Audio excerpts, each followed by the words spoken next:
Hi there, and welcome to another episode of the Future of Jewish podcast. I'm your host, Joshua Hoffman. On this episode, I am joined by Becky Voorwinde. She is the Executive Director of the Bronfman Fellowship, overseeing the strategic planning for all aspects of the fellowship in Israel and the United States, including working closely with the global alumni community of more than 1,300 and select incoming fellows. She is also an alumnus of the program and served as a volunteer member of Bronfman's Alumni Advisory Board before taking the full-time position of Director of Alumni Engagement in 2008. Enjoy my conversation with Becky Voorwinde. Becky, thank you so much for taking the time to join me today. You know, you're doing some really powerful work in the Jewish world. But before we get into that, why don't you give us an intro into who you are, where you came from, everything that led to where you are today? Okay, Josh. Hi, thank you so much for having me. It's really great to be with you. Um, okay, well, I think what's relevant in my background is and connected to the work I do is that I think I grew up in pluralism, in sort of a mix of Jewish life. My dad is Orthodox. My mom is conservative and is the child of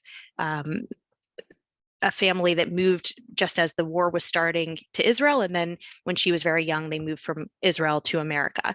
And so I grew up with family that had a whole range of ways of thinking about what it means to be Jewish, a whole range of different stories about Jewish experience.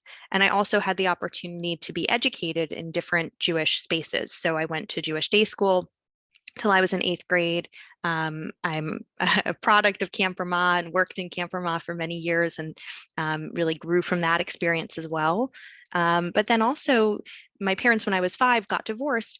And I sort of think about every other weekend of my life, I was what I think of as, immersed in Orthodox Jewish life in a young Israel environment. And I think that fluency of understanding different ways of thinking about Jewishness, different vocabulary, sort of just knowing different cultural codes really, really made a huge difference for me growing up. I went to Barnard for undergrad, and there I was an American Studies major, but my focus was on Jewish identity through history and literature. I wrote my thesis about the 1968 New York teachers' strike and what that said about Jewish identity at the time. And really, again, part of what I was looking at then, and I think has just continually fascinated me, is the question of how different narratives of what it means to be Jewish impact the actions of Jews at different points in history. And at the same exact moment, for example, in 1968, you could have the majority of teachers who were on strike who were white were Jewish, and the majority of white teachers who were breaking those strike lines and going in and teaching side by side with mostly people of color were also Jewish, and they each were using their identity as a way of talking about what matters to them. So fast forward a few bits.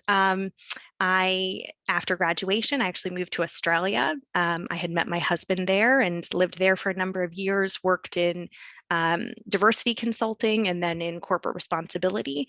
I'm an alumna of the Bronfman Fellowship, which I'll say a few things about too, I'm sure, over the course of our conversation, but got back involved first as a volunteer. And then in 2008, so about 14 years ago, started working for the fellowship. Today I live in Brooklyn. I've got 3 adorable children, married to that Australian guy. And that's sort of a little bit of background. Amazing. Well, you threw out a lot of nuggets there that I definitely want to, pick apart. Let's start with Jewish identity, right? Because we know that Jewish identity today is very fragile in many cases. Different things to different people, which is great. I mean, you talked about pluralism, so there's not one way to be Jewish. There's not one way to do Jewish. There's not even 2 or 3. There's dozens, if not hundreds. Maybe even thousands if you get enough Jews in the same room. What are you seeing on the ground in terms of Jewish identity? I mean, I know you work a lot with specifically folks in the US and in Israel, which make up the 2 biggest Jewish populations in the world. But, take us into sort of 2022 and moving forward about Jewish identity. What are you seeing that stands out? Mm-hmm. Yeah, so the Bronfman Fellowship has been around for 36 years, which means that our oldest alumni are in their 50s. And then every year we have a group of 17-year-olds that start the program entering into 12th grade. And so not only do I feel like I have some lens into 17-year-olds and that sort of demographic, but I also feel like I've had the luck of really getting to know our alumni over the course of time. And so I'm also, to some extent, able to see what's happening for people across ages and across time. And the program itself works with, as you noted, Israeli and North American young people and a very wide spectrum of Jewish identity.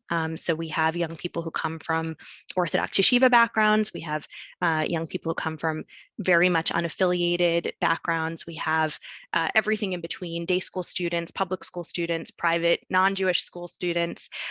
So what am I seeing? So what I'm seeing is that a lot of students who are attracted to the fellowship, just to start with that, and who don't have strong Jewish learning backgrounds or who have not had affiliated experiences, are particularly hungry to understand Jewish history, are really interested in their family genealogy, kind of want to feel a sense of connection to where they came from. That's one of the entry points that I often hear from students who do not have strong Jewish backgrounds, from North America at least. They're also looking for a sense of connection and belonging to meet other Jews. Like, that's meaningful to get to know someone who is Jewish. And in some cases, they have experienced, sometimes it's anti-Semitism and sometimes it's just, I'll call it ignorance, but they've experienced being in spaces where other people don't know almost anything about Judaism. And in a lot of cases, they feel like they don't have enough to offer to fill in the gaps either. That's on the limited Jewish exposure, Jewish experience side of the coin. For students who have strong Jewish educational experiences, but I'm going to specify non-Orthodox strong Jewish educational experiences, I feel as though, at least amongst the North Americans, what I'm seeing is that there's a growing ambivalence about the quality of their educational experience or the value of it. And, again, in some cases, these are very highly intellectual young people who are skeptical of anyone trying to sell them anything. And perhaps they feel that at times the Jewish educational establishments that they've been part of have been trying to package something instead of letting it stay sort of open and flexible and fluid. And sort of, not to ignore our more observant Orthodox folks, but just to move into the Israeli side for a minute, what we have seen is a real, and this is really positive from my perspective, but as there has been a growing appreciation for Masorti and Mizrahi identity in Israel, that has actually loosened and sort of opened up the possibility for moving away from the binaries of dati chiloni, of secular and observant, and or vice versa. And in that sense, that has opened up, again, sort of this pathway towards asking real questions about what is the meaning of my heritage, what is there here for me. Say one other thing, Josh, which is that the fellowship really centers around Jewish learning. So a founding principle of the fellowship, it was founded by Edgar M. Bronfman, Zichrono Livracha. Edgar had this idea that one of the only things that we can be sure that Jews can do together is learn together. We can learn text together.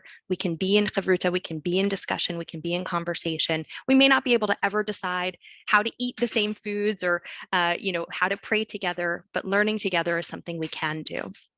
And I think that piece is the shared inheritance that, at least within our program, we really focus in on, and that resonates deeply across this spectrum that I just described to you. And that's amongst the younger folks. Obviously, I can say some more about what I've seen for some of the other age demographics at some point. I appreciate all that. One of the things that we actually started talking about off air, so to speak, is, the concept that people around the world, Jewish and non-Jewish, are learning different things about Judaism. Therefore, they're creating different interpretations about Judaism. And Judaism, by the way, is incredibly deep and nuanced, and it really is, it's lifelong learning. I mean, it's not something you can learn in like K through 12 or even a bachelor's or master's or PhD program. I mean, it's constantly, there's just so many layers and aspects. And I think the addition of modern day Israel, right, to that sphere obviously brings even more. I think one of the things that I've noticed in my research and speaking to a variety of different people in the Jewish world is that when you have a lack of Jewish identity, because you talked about, that we want to mix and mingle with other Jews, right? That's important. It's also important to learn with other people. You mentioned those two things. Mm-hmm. But if we're not learning the same things, then we can't possibly have a conversation, a productive conversation at least. I mean, what we can do is we can say, listen, I learned this and you learn that, and we can argue, and then it's like you're playing football and I'm playing basketball. That's not very productive. And I just don't understand how, I'm curious if you could maybe shed some light on this. In 1922, it probably made sense that people that were migrating to Israel, Jews, were learning something, Jews in Europe were learning another thing, maybe there were Jews in South America learning another thing, and still another thing amongst the Jews in North America. But in 2022, with technology and the ability to serve people at scale, and then do it in different languages simultaneously, to me, it just feels foolish that we have not invested in, I don't want to say homogeneous, but in the same types of educational opportunities and experiences for virtually unlimited amount of people, so that we can ultimately have a productive conversation around the same things. And we don't have to agree necessarily, as you said, but at least we're now playing the same sport, so to speak. And I'm just curious, like when I sort of paint this picture, what comes to your mind? Mm-hmm. A lot of things. I mean, so I'll say a few different things that are coming to mind. I mean, one of which I was even just thinking as we were talking about Jonathan Haidt, the political scientist, and his idea of moral matrices, right? And this idea that, depending on sort of where people hold different values, that shapes how they see the world. And I'm bringing that up because I think that there isn't something inherently wrong with different Jewish communities prioritizing different ideas or different texts, or even different, like, sort of emphasis on what it means to be Jewish. Not that you were saying it was wrong, but in the sense that, like, that can be a starting point also for a shared conversation. And then the next part of what I was thinking about in connection to that is the way that our Israeli and our North American educational team works together. And when we are doing joint seminars between our Israeli and our American fellows, both teams bring forward texts that resonate and that matter to their sort of local lens. So, for example, a poem perhaps that actually hasn't been translated into English, but that for our Israeli team feels like it's really reflective of how to address a specific existential question that we're trying to look at together. Or our North American team might choose a painting that reflects that is maybe even not painted by someone who's Jewish radically, right? Like, but that actually speaks to the idea. Now, there is that shared through line, and the shared through line of texts from the Talmud, or texts from the Tanakh, or some other Jewish text that can then be a bridge, I think is important. But at the same time, having sort of different starting points, or even just like the mosaic getting more complicated because you're actually inviting in sources and ideas that come from different cultures in Jewish life, I think is actually very rich and very powerful. And I mention that because that's the one downside, or the possible downside, of having kind of a centralized curriculum, right, or a centralized sort of way of saying, like, these are the core items that must be taught or discussed or learned in order to enter into Jewish life or Jewish understanding. But at the same time, I hear what you're saying, that if we're not even able to connect at all around Jewish tradition, or to even know where to begin a conversation, and I would say let's begin a conversation through big questions, through sort of the meaning of life kind of questions, which Jewish Jewish tradition provides so much entry into, that is a place to start. And again, I know I've really talked very heavily about text right now, but actually, even if you begin with a meaning of life kind of question, you can then bring in people's personal stories. I was listening to one of your other interviews the other day. And I forget who the individual was, but he was talking about sort of an aha moment of when his grandmother passed away, right? But these life cycle moments and these other moments where Jewish tradition or Jewish community or Jewish family impact someone, those are also narratives that are relevant to create a shared through line. So those are just some of the reactions I have. Definitely. And by the way, the person you mentioned was the accidental Talmudist, Salvador Litvak. So if you want to check out that episode, you can. Not you, of course, the listeners. So yeah, but going back to that, like, so I get what you're saying, like, and it's very true that different environments produce different priorities and morals. And, we see that if we're just going to talk about the US and Israel, I mean, I want to be very clear that the Jewish world is not just the US and Israel, but obviously you working at the Bronfman Fellowship with those two populations. There was another study that came out that talked about how US Jews feel that effectively the number one priority for them is like tikkun olam or something along those lines. But then Israeli Jews, obviously, it's security.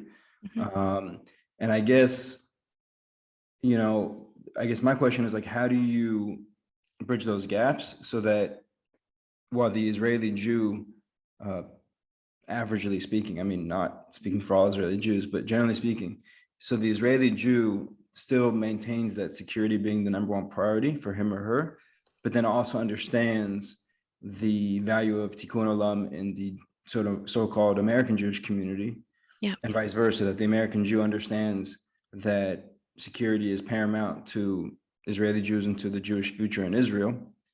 And at the same time can maintain their values and their priorities of those values. I guess where I get really frustrated is that, the internet is literally unlimited. I mean, it's like, so the idea of putting all this stuff in a very easy to access and enjoyable way is in sort of the traditional world where it's going to school or Sunday school or day school or Jewish camp or whatever. It's hard to pack in a lot of stuff. And so you do have to pick and choose, what gets priority and what doesn't.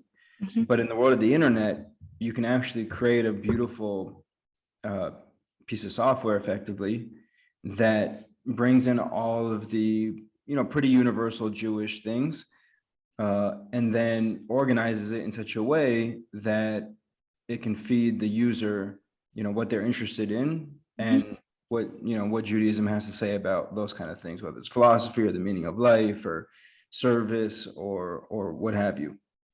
And that to me is where it's like, then you're going to get all these crossovers that I don't think you can get today in the average Jewish community, because there's these either actual or perceived borders, so to speak, where it's like we have to fit this into this box, so therefore we have to exclude us all this other stuff, and therefore we're not going to expose our community to this other stuff. Now you have a situation through technology where you can say, no, here's everything, and yeah, you might want to start with whatever it is you want to start with, but then this is going to lead to that, which is going to lead to this, and then you go at your own pace. And so I guess for me it's like that's where my head goes. Oh, Josh, there's so much to talk about. Okay, so first, just to go back to the survey, the idea of security versus the idea of social action are not parallel. And when we, for example, on our application for our Israeli fellows, we have one of the essay questions is always something along the lines of, do you feel more Israeli or do you feel more Jewish? Explain.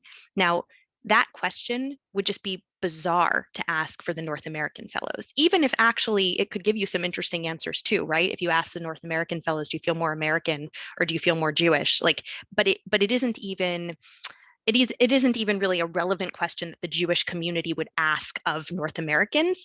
It is actually really relevant for Israelis. And what I mean by that is that the security question is a question of where you live and do you feel secure. And while I know that that does connect to being Jewish, it's not exclusively a Jewish question. And if Americans, heaven forbid, and also, of course, heaven forbid for Israelis, but if Americans all of a sudden had a very insecure political reality, then the security question would rise up as well there. So obviously, from a place of, so to speak, more comfort, the social justice topic comes up a level.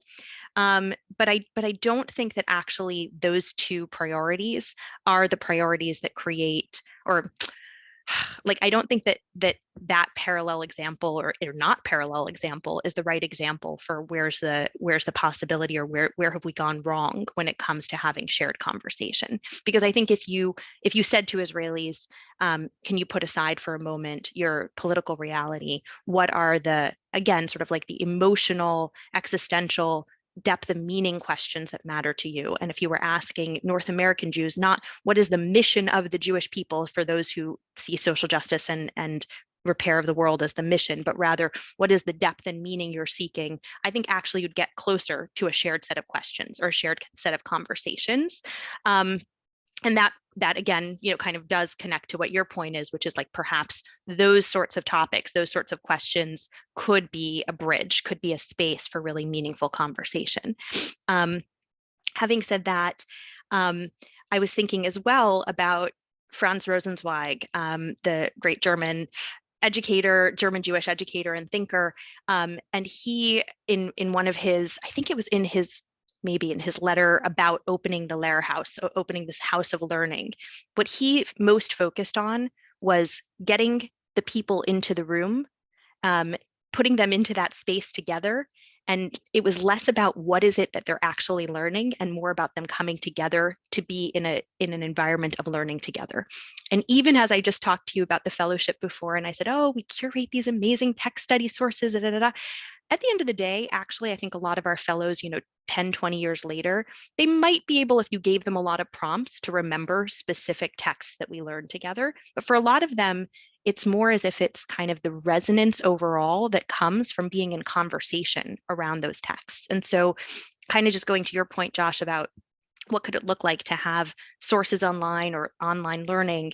To me, the adjustment I would want to make is how to do that and still create conversation and community between Jews, because I think that's actually where living Judaism happens. That's actually where somebody feels bought in. The last thing I'll say, though, is that this year during our fellowship interviews, so we have hundreds of applicants each year, and then we select a number to interview, and then in the end we end up with 26 North American fellows and 20 Israeli fellows. This year, for the first time more than ever, I kept hearing high school students talk about YouTube and TikTok as places that they were finding Jewish information. And I think that there's an opportunity for the Jewish community to wake up to realize that those spaces are not really populated with meaningful content right now, but could be. And a lot of young people are going to spend their time first, not just young people, anybody, right? People talk about going down the rabbit hole, right? Like first finding and following their own curiosity and finding information, finding texts, reading, watching videos, whatever it is, before they might even ever walk into a communal space. And again, when I say walk into, they don't have to physically walk into, they could do a Discord channel to have a conversation. But they do, I think, need to meet other Jews in conversation in order for it to actually touch your heart, for it to actually sort of become part of your reality. Wow, a lot there to unpack. There's a few things I want to call out because it's really interesting what you're talking about. So, I wrote a essay. It's about 30 or 40-minute read, which I know is a lot in today's day and age, called "The Brief History of the Jewish People." And I believe that after you read this history, you really, I mean, listen, there's a lot of offshoots and tangents and all types of things that, of course, I didn't put in there because it's the brief history of the Jewish people. But, I think one of the things, like just looking back on my Jewish upbringing, it's like I didn't understand that how Judaism was created. Maybe I didn't pay attention enough in Hebrew school. but I didn't understand how Judaism was created and then how we became who we are, because the core mission of Judaism is to make the world a better place. We know that to be true.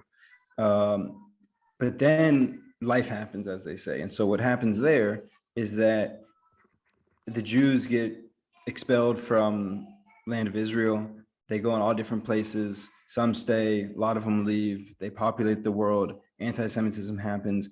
And then from there, we become nomads, right? Where we're basically being kicked out of every place that we want to just live in our own peaceful way. Now, that brings us to effectively the 1800s, we can call it. First Jewish community comes to the land of Israel, Rishon LeZion. I think it was 1850s or 1860s. Slowly more and more Jews are coming to the land of Israel. And then we know we have the First and Second World Wars, we have the Holocaust, and we have the creation of the state in 1948. That was never part of the Jewish plan, right? Like to have, to be expelled and then, you know, age-old anti-Semitism. And like, we never foresaw that, obviously. We just wanted to have our small tribe of people and make the world a better place. But then when life happens and all these things take place, and now fast forward to 2022, where the number one concern of the average Israeli Jew is security, like that's not a Jewish thing, that's a reality thing. And I think that a lot of people outside of Israel, my former self included, don't understand that, you know, being Jewish in Israel doesn't mean ganging up on our neighbors or, you know, terrorizing the Palestinians or doing any of the IDF related things that we do, or Shabak or Mossad or whatever, but that this is just the reality that we're confronted with based on being Jewish, based on all the history. And I think once you understand that, then you can really easily say, well, yeah, I mean, no one has ever defended us before except for ourselves. So now we have our state and we have enemies, less and less, by the way, than we used to have. To me, like, that's like, where's that being taught? Because that to me is like, that will cure like 99% of the Jewish world's problems. I'm talking about our internal problems, not external, like anti-Semitism. Like, to me, once you understand that brief history, and then just A plus B, B plus C, like, it's not calculus, it's pretty basic math. And any other group of people who were subject to what we were subjected to would go along the same lines, probably even act less humanitarianly, if that's a word. But I guess I'm just wondering, like, from, you know, from your side, what you're saying with the 11th graders and some of the alumni, like, to me, that it just feels like that's the biggest piece that we're missing, is like, let's just go back and look at the history of the Jews. And then that'll tell you everything you need to know about why Israelis think the way they do, and why those who never lived or moved to Israel feel the way they do. Wow. So, I mean, first I want to say that I feel like I definitely am not qualified to answer this question. So I'm going to answer it with that caveat, because a few things that come to mind. So certainly for the North American students who are not going to Jewish day schools, the other piece of history that is taught right now in and is being deconstructed is globally the history of colonialism. And that piece of history is heavily impacting how young people are assessing their understanding of Israel, because they perceive Israel as a colonialist project. And even learning about Jewish persecution doesn't shift that other layer that has become really prominent in the way that the average public school or private non-Jewish school is talking about world history and trends in history.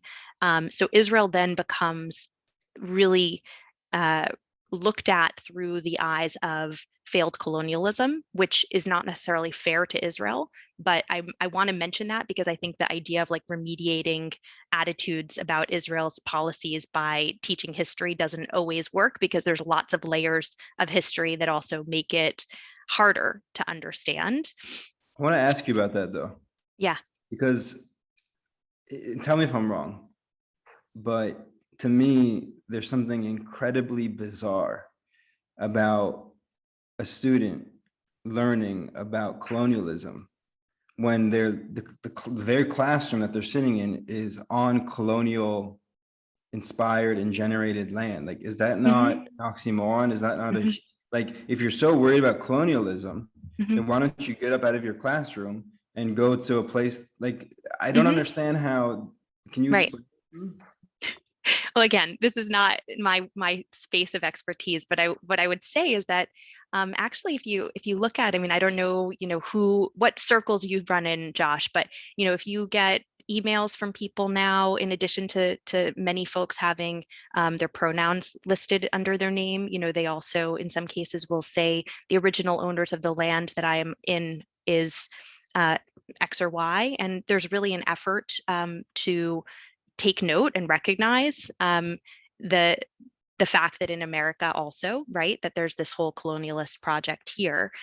So I would say that for some people, they are learning about colonialism or hearing about it as a global initiative, understanding it also as something that's impacted the way that America functions. And again, not saying then they have to leave America, but that there needs to be recognition or acknowledgement. So I'm just bringing it up, again, it's not my expertise. It's more just something that I have seen has become more part of the discourse than it was, even less than a decade ago. At the same time, I think that for North American Jewish students who were taught intensively about the legacy of the Holocaust, the legacy of anti-Semitism, right? I mean, I'm not the first person to say this, but the narrative then has always been never again, right? This is our duty. This is our duty as Jews to see ourselves as having the ability not to allow for not only another Holocaust for Jews, but for anyone. And I think, again, this is where even learning the same exact history, I haven't read your essay, Josh, but even reading that essay might not change the way that many young American Jews think about what is the role of the Jewish people in the grand narrative, and might not change how they perceive Israel right now, because Israel, again, I'm not saying something that someone else hasn't said, but David and Goliath, sort of that analogy, Israel, while it is definitely not the Goliath of Goliaths, is also not the David it was when we had the war for independence. And that also makes for a more complicated understanding. I think just at the heart of things, though, what I heard you talking about, and this is something that to me is very, very important as an educator, is the need for empathy, the need for American Jews and Israeli Jews. And again, I appreciate you mentioning global Jewry, because I think this is not exclusive to these two largest centers, to actually put aside the stereotypes that they hold about one another, the judgment that they hold about one another's paths and choices, because again, not to totally switch over, but the other piece of what I observe when the two groups come together is that our Israeli fellows have been sold a bill of goods that the American Jews are about to fall off the face of the earth, that American Judaism is watering down to such a degree that there's not going to be anything left, that the Israeli society is the only thing that's going to keep Judaism alive.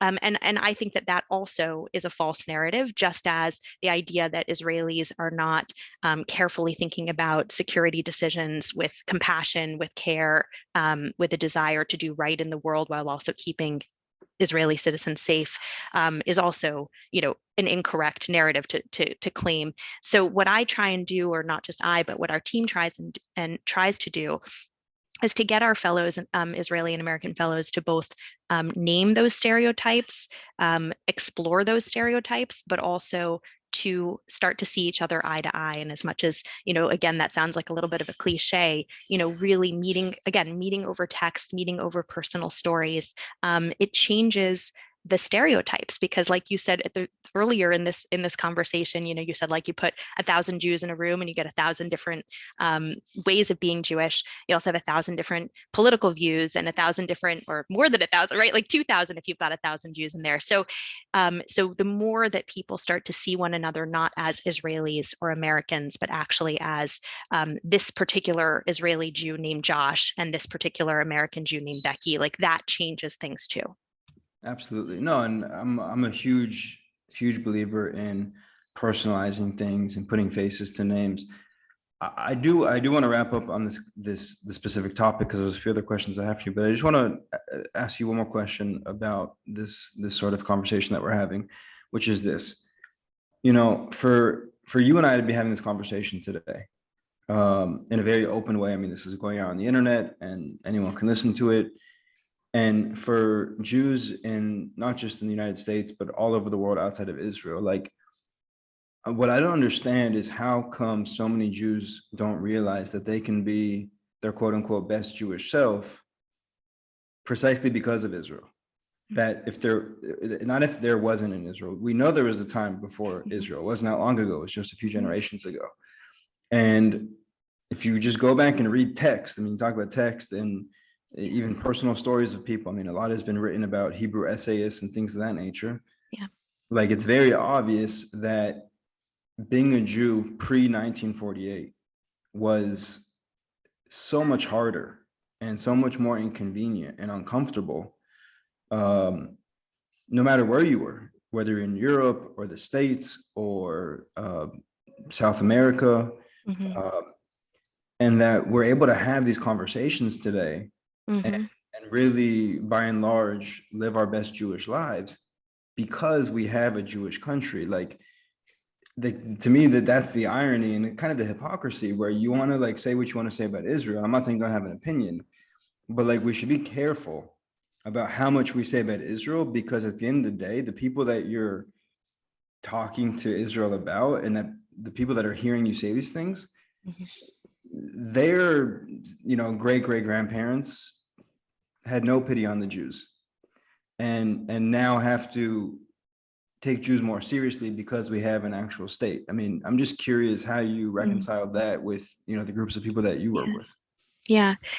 Well, I guess what comes to mind for me is thinking about Jewish culture. And for me, one of the most beautiful innovations of Israel was, sort of, I forget now who the poet was, but, the Jewish garbage man, right? Like the idea that anything and everything that a Jew does is an expression of Jewishness and has the potential to be part of the Jewish story. For North American Jews, that message has still not fully come across, right? A lot of Jewish life is still relegated to specific institutions and specific behaviors, and I think that leads to kind of the phraseology of the bad Jew, and that's that whole mindset that so many American Jews hold about themselves because they don't recognize that they can be quote unquote the Jewish garbage man, or more significantly, that they can be creators of Jewish culture and be part of the Jewish narrative. I have a little bit of a bone to pick around the way that Israeli culture has become ubiquitous with Jewish culture. And what I mean by that is that I'm seeing some shift here, by the way, just recently in the American Jewish funding space. But for a while, the only opportunity to engage with modern Jewish culture, whether it was like a visiting artist at a synagogue or watching a movie or listening to something or whatever, was to engage with Israeli arts. And for quite a long time, the North American Jewish space really starved its own creators and creativity amongst American Jewish writers, not so much writers, but poets and musicians and artists, et cetera. I'm seeing a little resurgence of that, which I'm really proud of. In fact, the fellowship, the Bronfman Fellowship, also has started to really invest more in cultural creators and bringing them into contact with our fellows.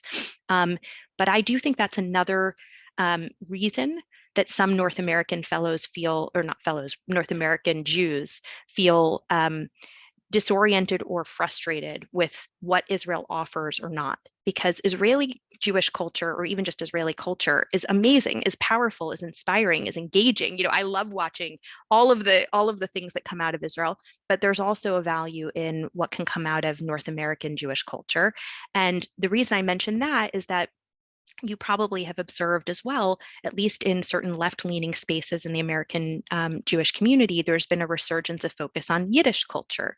And I'm speculating, again, just out of my own speculative desire, that some of that is a reaction not a reaction so much to like an anti-Zionism or something, but rather it's a reaction to wanting to see diasporic Jewish life still be seen as a source of creativity and wanting to reclaim that connection.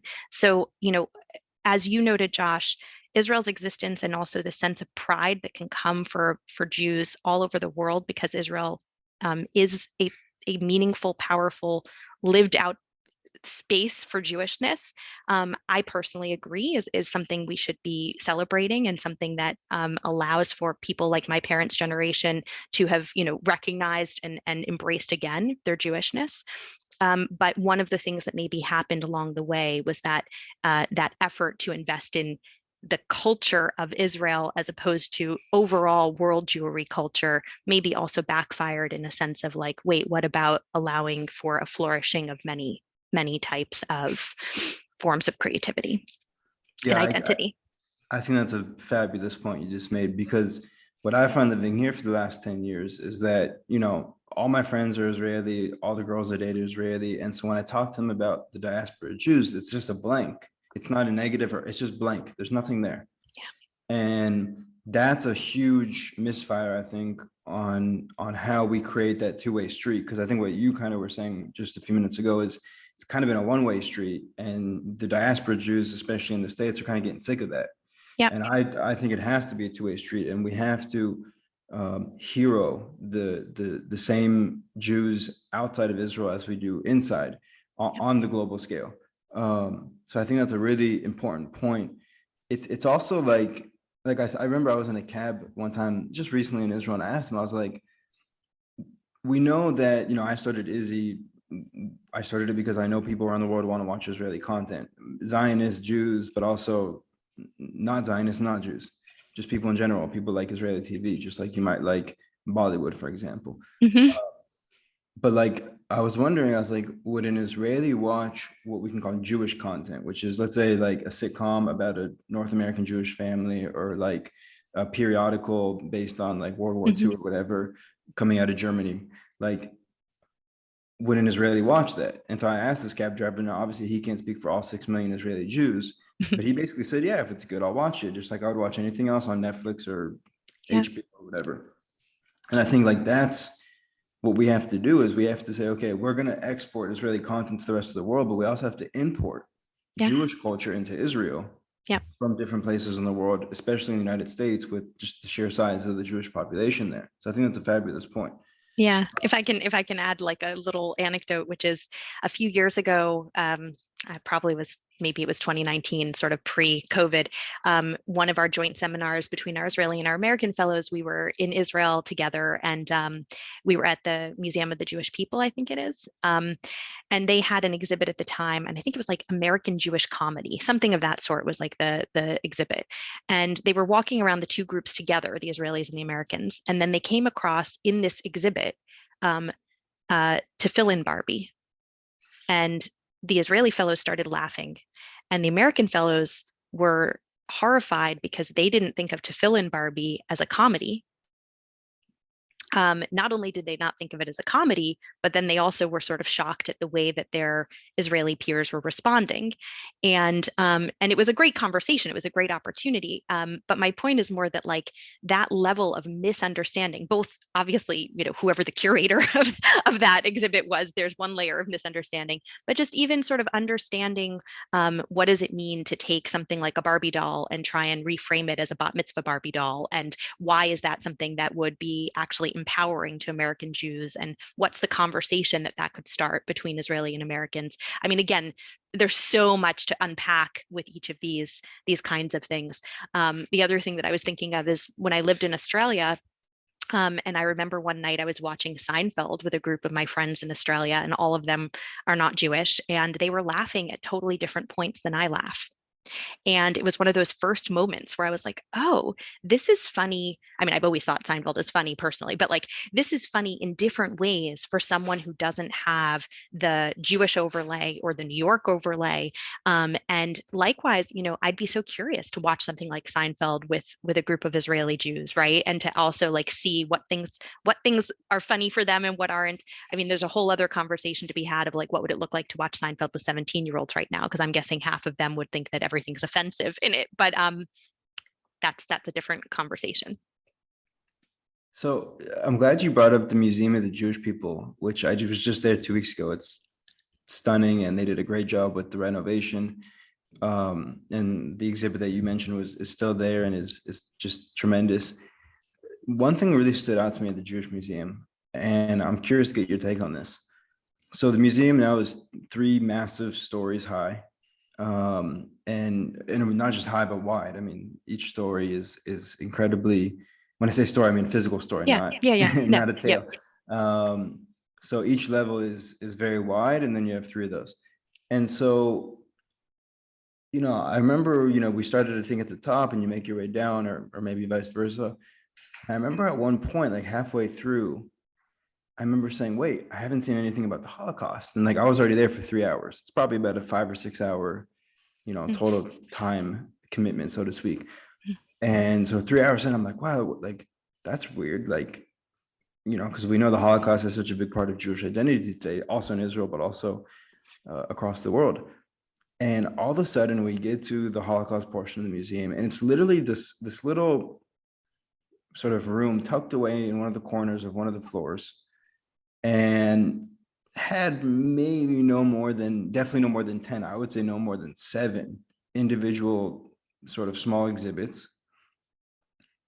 And then I went and finished the museum top to bottom, and I realized, I said, wait a second, the Museum of the Jewish People literally dedicated such a insignificant portion of its total space to the Holocaust. And I think that's very fitting, because, you talked about growing up in the generation, same as me, by the way, of never again, and obviously Israel and the relationship between the Holocaust and Israel. And, I just felt that, that's a really good perspective on how much we should really be giving our time and energy, so to speak, to the Holocaust. I'm not saying don't give any of it. Don't get me wrong. Like, by the way, I always tell Jews, if you want to feel a little bit more proud to be Jewish up here, just go to one of the many Holocaust museums. Like, that'll do it real quick. But I also feel that we put such a, what I would call, disproportionate emphasis on the Holocaust, which I know for a lot of people is hard to hear. And I'm not trying to pity patty the Holocaust, not whatsoever. But we also have to remember our vast history. This is not just, the Jews were born in 1904, and then we had the Holocaust in 1939. Yeah. Like, I think sometimes we miss the vastness of the Jewish history. We talk about 4,000 years, but you can say 4,000 years. It's not something that the average human, including you and me, can comprehend.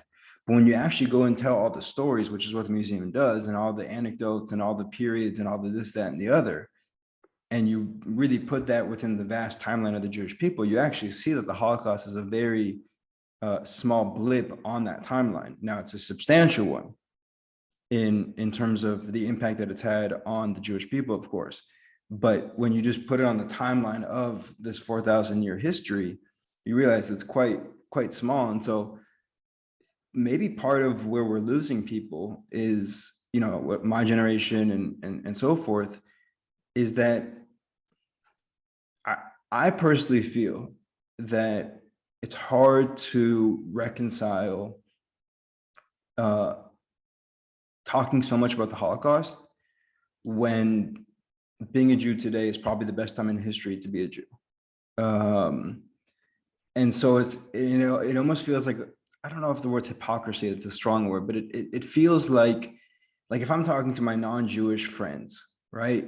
Like, I kind of feel weird about being like, hey, like, empathize with us because of the Holocaust, when like Jews are just killing it by and large. You know what I mean? Like, there's this weird cognitive dissonance. And I just want to repeat, because I know some people will take this the wrong way. I'm not saying let's not talk about the Holocaust. I'm not saying let's not have 2 and many more days a year where we commemorate it and we remember the people that we lost and the sacrifices that were made by millions of people.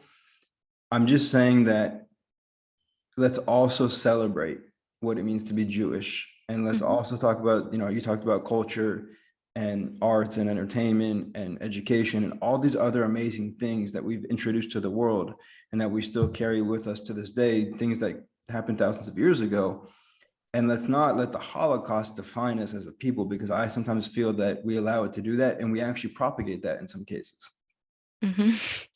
Yeah, well, I mean, Edgar Bronfman, I think it was in 2008, wrote a book that is an excellent book called Hope Not Fear. And in a lot of ways, that was the thesis of his book, is figuring out how to right size the narrative of the Holocaust in the sense that it's an enormous inflection point. We will never, the world will never be the same. The Jewish people will never be the same. We need to recognize that. We need to educate around that. And also, we then need to educate around what does it mean positively to be a Jewish person, to be a contributor in the world, on the world stage. And I think that finding that right balance is really crucial. So I think there's really something about that. I mean, one thought that I have, a number of years ago when my oldest child was starting kindergarten and my children go to a public school, I did a whole sort of scan of what's out there for supplementary Jewish education for my kids. And at the time, I didn't find something that I really felt was the right fit for our family. And so I went and worked with another family, and we sort of created a class that we call Stories of the Jewish People, that we hired a teacher to work with us, and it's really focused on Torah and Midrash for kids. One of the things that we made a decision about early on was that we didn't want the class to focus on or pause at each of the Jewish holidays, not because the Jewish holidays aren't important, in part because the Jewish holidays are things that can be taught and learned in the home or through other affiliations. But in other part, because if you meet a kid who has gone to supplementary school, they'll know quite a lot about the holidays that fall during the school year. They'll know about Hanukkah. They'll know about Rosh Hashanah and Yom Kippur. They'll know about maybe a little bit less Sukkot, depending on the affiliation. They'll know about Pesach, but they're not going to know about many other Chagim, that, holidays that happen across the rest of the year, in part because every single year of their supplementary school education, they were taught the same information year after year, because the curriculum would get paused and they would focus on, now it's time to prepare for Hanukkah, let's say, right? And the reason I'm bringing this up is the same can be true in some cases around Holocaust education in Jewish supplementary schools, where every year, and again, there's so much to understand and learn about the Holocaust, so I'm not suggesting that children shouldn't. But if you have a very limited bandwidth, if you're talking once a week, a young person is getting the opportunity to learn things Jewishly. And if every year they're learning a few things, the same thing every year, then how do you keep expanding the vistas? And I think, I just see that as a parallel, as you were just talking about how to right size while also really giving the gravitas and kavod and honor to the story of the Holocaust. Yeah, that's a fascinating parallel, because I think it's very true that we have to have that balance, right, between, of course, still speaking about and learning about the Holocaust and holidays and things of that nature, but also not letting that take away from some of the other things that. So my whole argument is this: like, let's say for 1 year, like you said, we're not going to teach anything about the Holocaust and anything about the Jewish holidays. We're just going to teach whatever the expansive curriculum is outside of that. My bet is this: the students that go through that year without Holocaust and holiday education would become so much more engaged in their Judaism that on their own they would go and seek out holiday and Holocaust education. That's ultimately what I believe. But when you focus predominantly on certain aspects of Jewish education at the expense of others, you actually end up pushing a lot of people away and saying, yeah, like, I've been hearing this every year for the last how many years, like, I get it, like, let's move on to something else. And so you actually they never end up getting that other stuff, because now they're basically just, it's like a broken record. They just, okay, I heard it. I mean, how many times do I have to hear, So I think that's an interesting observation. I want to ask you a question about anti-Semitism, because that's a real issue that I feel is growing in the US. We know it's been happening in Europe for quite some time, but I think in the US it feels a little bit more new in terms of the significance and also the just sheer number of occurrences that we're seeing. Mm-hmm.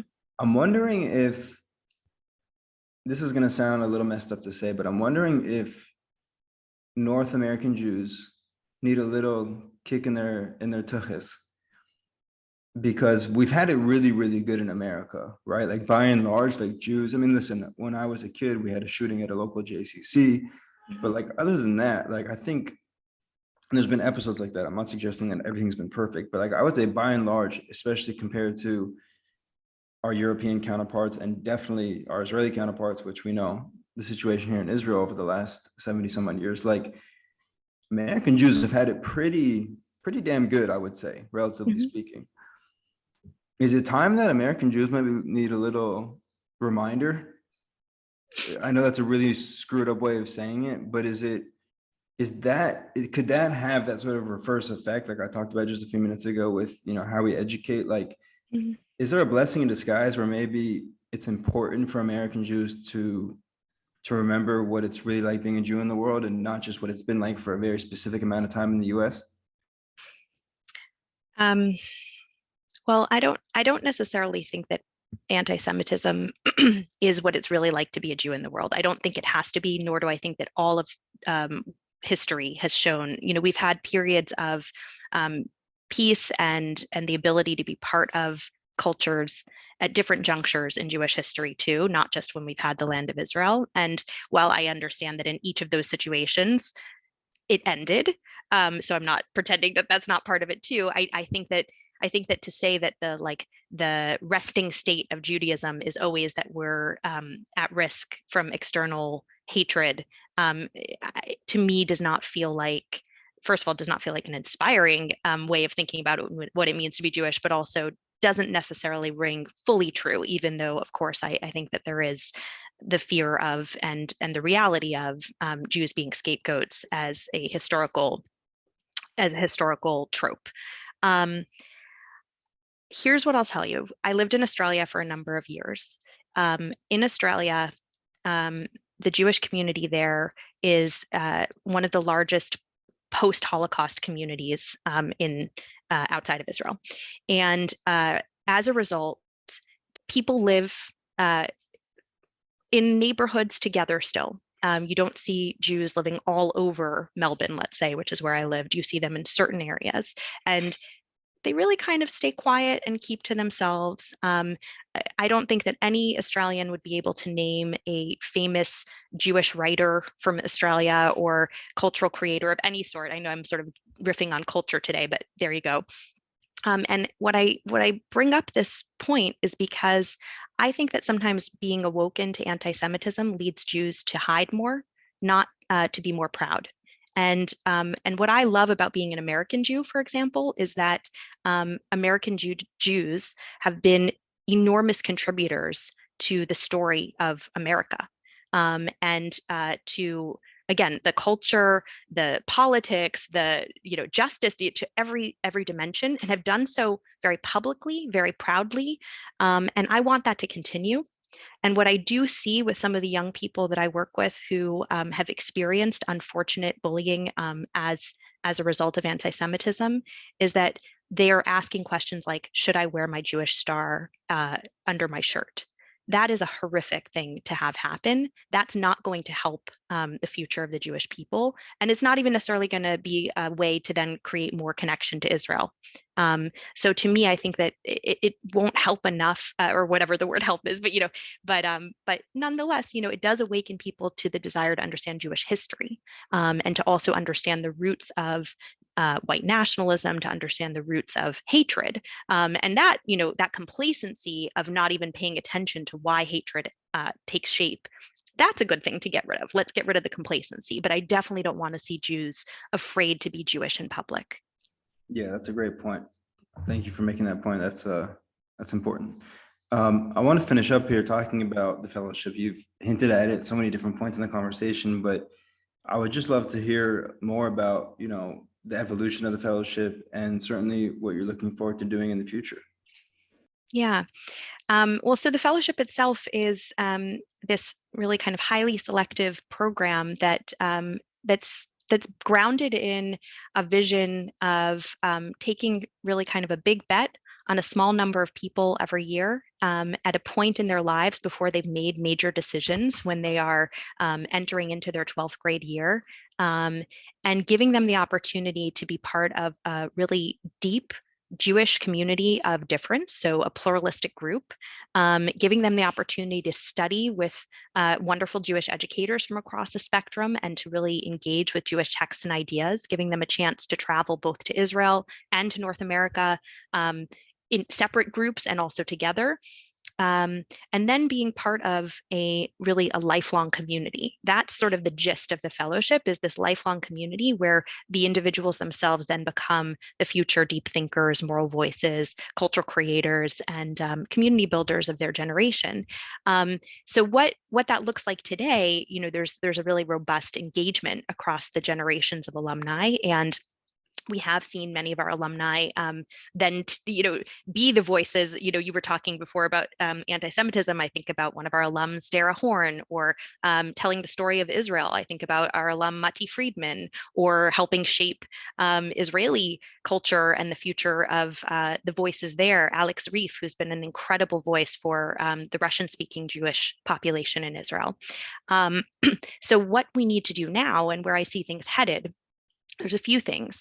One is really doubling down on the work we do between our Israeli and our American fellows and alumni, because this has ended up being quite a theme of our conversation, Josh. But it's just the space between these two communities is just growing at such a rapid pace, and the level of curiosity and interest is declining between the two. So that to me is crucial. That's a huge piece of our work, and that's some of what we're looking towards the future around. Another dimension that we're really focused on is that frankly, the way that social media, I would say particularly, has shaped the discourse in our general world, where it's not as pleasant, not as kind, where people expect immediate responses to everything from everyone on very complex issues that are much more nuanced than allow for. That too is impacting Jewish pluralistic conversation. And so we've also been spending more time on listening and communication techniques, and also bringing our alumni back in conversation with one another. And then the last thing I would add is, there's lots of other things, but the last thing I would add is that, having a space for deep reflection where these big questions matter, where young people are taken seriously, and where they can spend the time to, again, just really reflect, besides just being constantly in motion, constantly doing, which is sort of the resting state, so to speak, quote unquote, of our world, right? Which is not a resting state. That kind of Shabbat, right? That kind of meaningful deep rest is something that has to be infused back into our world, and has to be infused back into some of these high achieving young people if we want to see them do the real work of, again, sort of healing and making Jewish life and the wider world a world we want to be part of. So those are the dimensions that we spend a lot of time working on and thinking about it, and that I feel very fulfilled from. As you should. It's in a lot of ways it's very thankless work, but I think you're doing a fantastic job. I really, really enjoyed this conversation. Thank you for your time, and I wish you the best of luck, Becky. Thanks so much, Josh. This was wonderful. I really appreciate the chance to be part of it.